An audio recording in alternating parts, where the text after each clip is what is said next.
like to call the finance meeting to order. We are live streaming. I'd like to mention that to the audience. I'll preside over the meeting until we have named a president of the committee. So I'd like to take nominations for the president and secretary. I'd like to do it together in one, if that's okay with you, of the finance. I'll nominate Amy Pettit for president, pass on for secretary. A second? Any discussion? All those in favor? I'll turn it over to you, Madam President. Okay, so we'll continue the finance meeting. Philip? All right, yes, you'll see there's the listed of our designated depositories are German American and Jackson County Bank. That's the two people we do our banking with.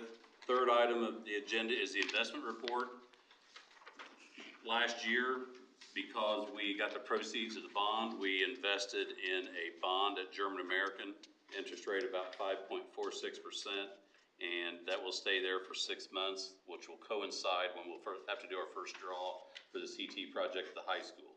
So we'll have it tied up for roughly 6 months, and if we have bills before then, we'll just take care of it out of our normal float until we cash that CD in.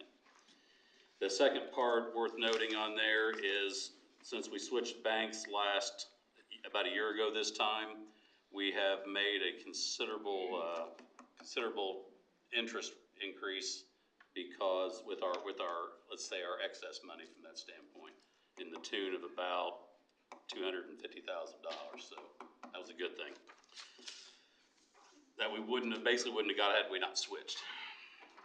Next up is our investment policy, which is policy 6144.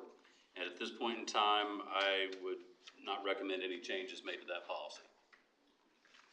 Next up is the cancellation of outstanding checks. There's a rule law that says you cannot have checks over 2 years old. Our oldest check is only about 8 months old. And it's one, and it's not even a significant dollar amount. So we are well within our guidelines of outstanding checks. And the last part of it is the financial and qualitative indicators.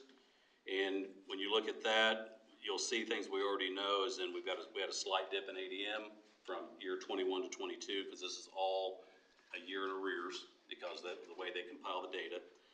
We had a reduction in operations funds, which we knew about. I mean, we had to deplete some of that out with basically raises and different things like that, and increased fuel cost and all those different things that go into the operation fund spending. There's also no deficit between revenue and expense, which the prior year there was a deficit because of the timing of the ESSER money. So that rebounded in this particular year, so there's no deficit there. And another indicator on page 3 is the reduction in ops fund balance percent, which falls directly in line with the balance itself. And lastly, there was this increase in stimulus revenue, which was, again, the makeup of our deficit before, because I believe in 2022, we received ESSER 2, 3, and 1, 2, and 3 funds all. So we've had that makeup in there, so you'll see an increase on that page 3 of that.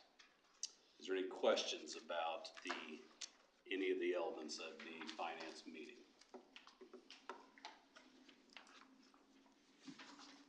Hearing no, that's all I have to report. Okay, perfect. Hearing no discussion, entertain a motion to adjourn the finance meeting.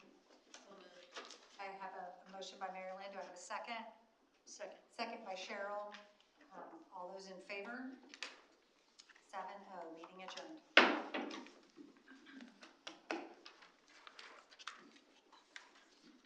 10 minutes.